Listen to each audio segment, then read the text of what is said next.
Eu vou conversar com o deputado Paulo Trabalho, que é um dos que está defendendo esta bandeira em prol do produtor. Deputado, boa tarde, tudo bem? Boa tarde, Fabélia. Boa tarde a todos os nossos amigos produtores rurais de Goiás. Um prazer estar aqui com vocês, Jornal Sucesso no Campo. Muita honra. Deputado, eu quero levantar alguns dados, falar aqui de alguns pontos que às vezes o deputado fala lá na plenária e às vezes as pessoas têm um pouco de dificuldade para compreender, porque aí o projeto do governador não vai atingir produtos da cesta básica. Aí está falando de arroz e feijão. A produção de arroz em Goiás é muito pequena. A de feijão até que tem. Mas acontece que, por exemplo, para produzir carne, e que aí já é afetado, além de ser afetada a carne, mas daí fala que é a carne para exportação só que vai ser afetada. Mas eu preciso de soja e milho para fazer essa produção. Então, numa cadeia, vai ser afetado sim os produtos da cesta básica. É muito fácil falar que não vai ser afetado e não provar isso. O próprio feijão, quando você vender, o produtor vender e emitir INF, ele vai ter que fazer a contribuição. O arroz, nós temos também uma produção na cidade de Goiás, na região de Flores de Goiás. A carne que você colocou, o boi em confinamento, ele precisa de milho, precisa de soja. Então, tudo isso aí já vai estar taxado, né? Vai ter um sobrecusto para o criador também, que para ele se manter na atividade, terá que ser repassado, obviamente, para o consumidor final, obviamente, e infelizmente também, é isso que a sociedade tem que entender. O produtor será sacrificado, mas a sociedade também vai pagar essa conta junto. E um outro agravante, Fabélia, é que esse recurso, quando ele deixa esse montante, quando ele deixa de estar no bolso do produtor, teoricamente, porque o produtor não guarda dinheiro no bolso, ele reinveste, ele compra maquinário, insumos, bens e serviços, ele circula na nossa economia. Então, automaticamente, esse 1 bilhão e 200 milhões de reais que serão arrancados à força, eles vão deixar de ser gastos no comércio local com isso.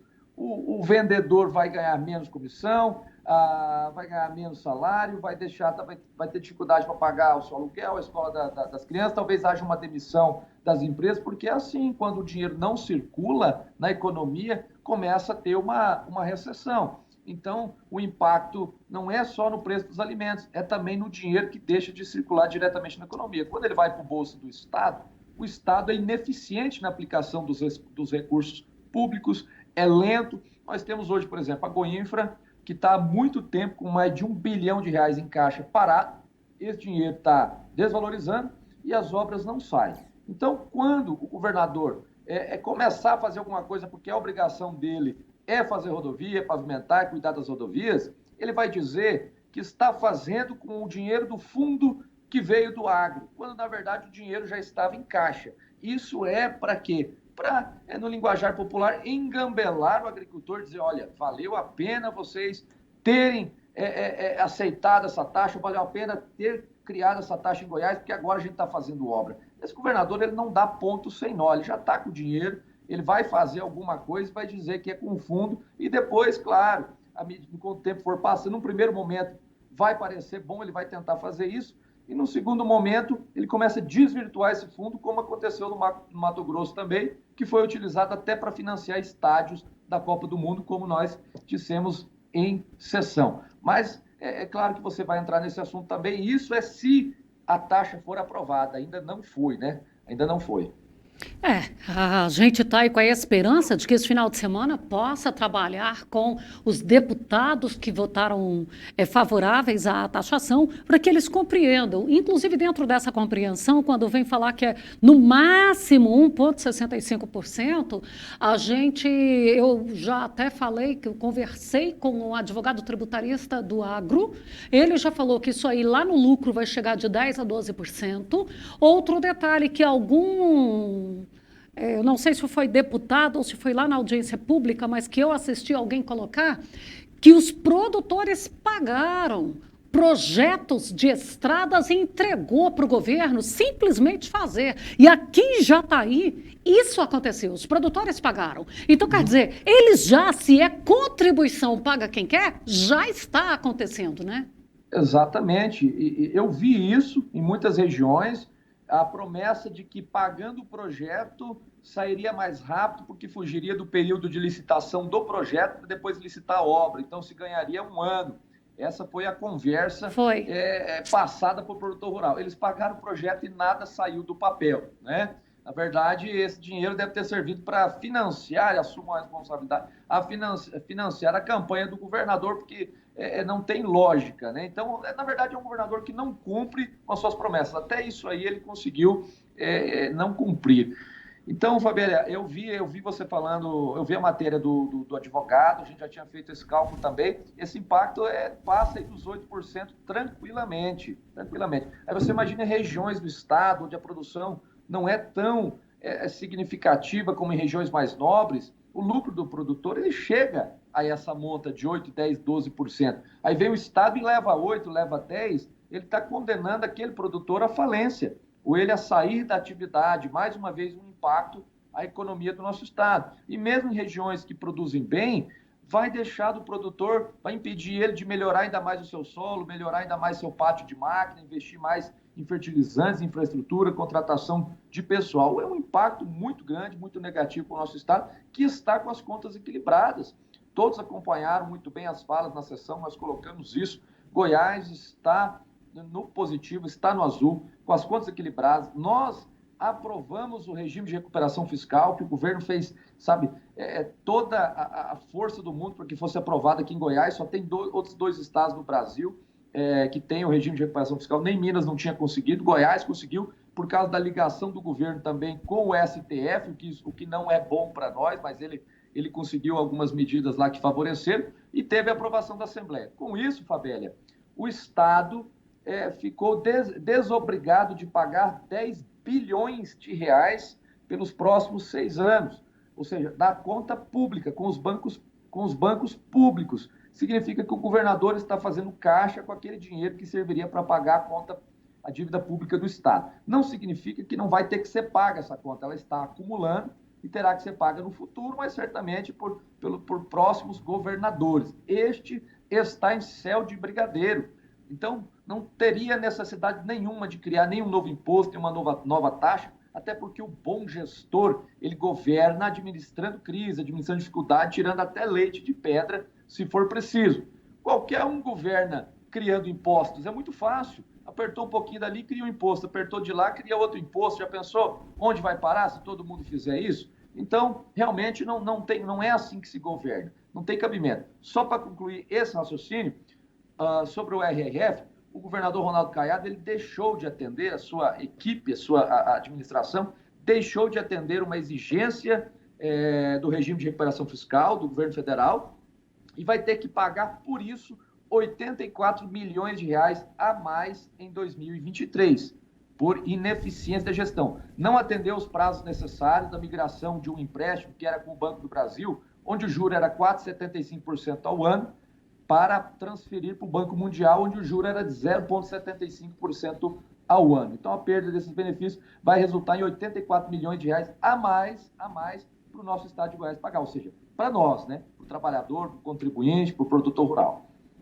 Bom, e dentro dessa economia circular, vale lembrar também que normalmente o produtor faz uma divisão de lucros com seus colaboradores, né? Termina o plantio, porque está falando mais aí na soja, no milho, e são justamente estes que ocorrem mais essas situações. Terminou ali, faz a conta, sobrou tanto, aí ele faz uma bonificação para os seus colaboradores. Considerando esse imposto que vem, vai sobrar menos. Os colaboradores vão ganhar menos também.